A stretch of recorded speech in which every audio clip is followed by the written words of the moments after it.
Hi hello नमस्कार, मी शोभा आपल्या चॅनलच्या अजून एका नवीन रेसिपीमध्ये तुम्हा सर्वांचे स्वागत करत आहे। आणि आज आपण तांदूळ डाळ न भिजवता झटपट तयार होणारा डोसा तयार केलेला आहे, तो आज आपण बघणार आहे। तांदूळ आणि डाळ आपण भिजवलेली नाही आहे आणि तरीही आपल्याला डोसे खायचे, तर आपण अशा पद्धतीने डोसे तयार करून खायला घेऊ शकतो। तर यासाठी आपण तांदळाचे पीठ 3 वाटी घेतलेले आहे। 3 वाटी तांदळाच्या पिठासाठी आपण 6 वाटी थंड पाणी घालत आहे। तर तांदळाच्या पिठापासून घावणे सुद्धा खूप छान पद्धतीने तयार होतात। तांदळाच्या पिठामध्ये चवीनुसार मीठ टाकत आहे। 3 वाटी तांदळाच्या पिठाला आपण 6 वाटी पाणी घालत आहे।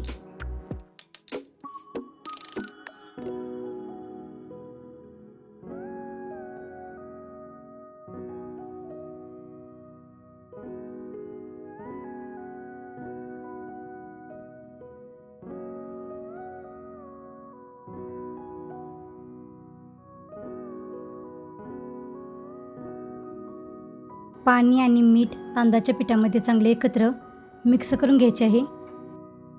तर अशा पद्धतीने आपण एकत्र पाणी मिक्स करून अशा पद्धतीने तांदळाचे पीठ तयार केलेले आहे।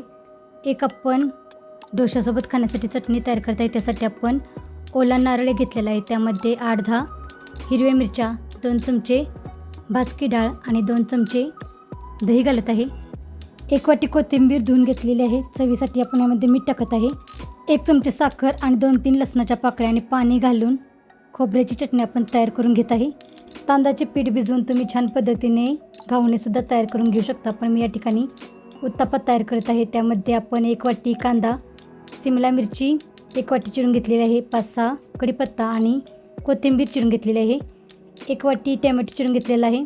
टॅमॅटोच्या बिया आहेत त्या आपण काढून टाकलेल्या आहेत। यामध्ये थोडेसे हिंग टाकून हे सर्व आपण चांगले एकत्र मिक्स करून घेतलेले आहे। तुम्ही याला उत्तप्पा म्हणा किंवा डोसे म्हणा, नाश्त्याला गरमागरम खायला मिळाले की बाद झाले। तर तव्याला आपण थोडेसे तेल सगळे पसरून घेतलेले आहे आणि तयार केलेले पीठ आपण तव्यामध्ये सगळीकडे थोडे थोडे करून पसरवून घेत आहे।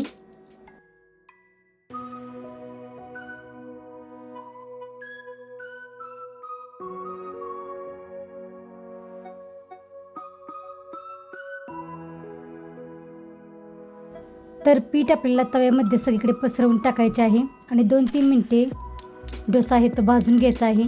2-3 मिनिटे उत्तप्पा भाजून झाल्यानंतर यामध्ये 1 चमचा तेल घालत आहे।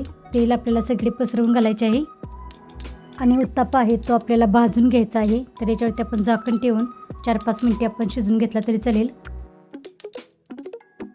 तयार केलेल्या खोबऱ्याच्या चटणीला आपण तडका देत आहे। त्यासाठी 2-3 चमचे तेल गरम केलेले आहे। त्यामध्ये मोहरी आपण तडतडून घेतलेली आहे।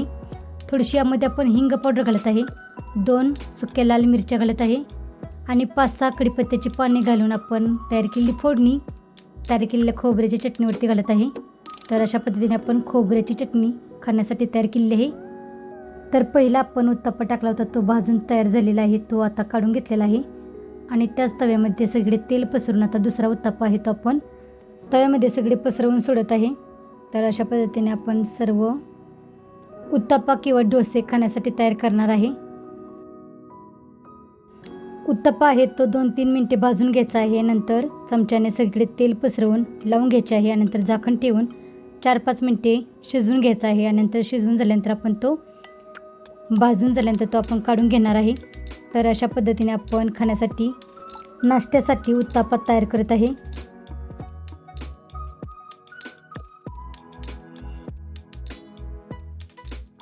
तर नाश्त्यासाठी मी काही असे प्लेन डोसेही तयार केलेले आणि काही उत्तप्पेही तयार केलेले। तर अशा पद्धतीने आपण खोबऱ्याची चटणी आणि उत्तप्पा तयार केलेला आहे। तांदूळ आणि डाळ काहीही न भिजवता, कोणतीही पूर्वतयारी न करता आपण अशा पद्धतीने झटपट तांदळाच्या पिठापासून डोसे आणि उत्तप्पा तयार केलेले आहेत। तर आजची रेसिपी कशी वाटली ती कमेंट करून नक्की सांगा। चॅनेलला अजून सबस्क्राईब केलं नसेल तर चॅनेलला सबस्क्राईब करा आणि रेसिपी कशी वाटली तीही कमेंटमध्ये नक्की सांगा। आणि वेळात वेळ काढून रेसिपी पूर्ण बघितल्याबद्दल धन्यवाद।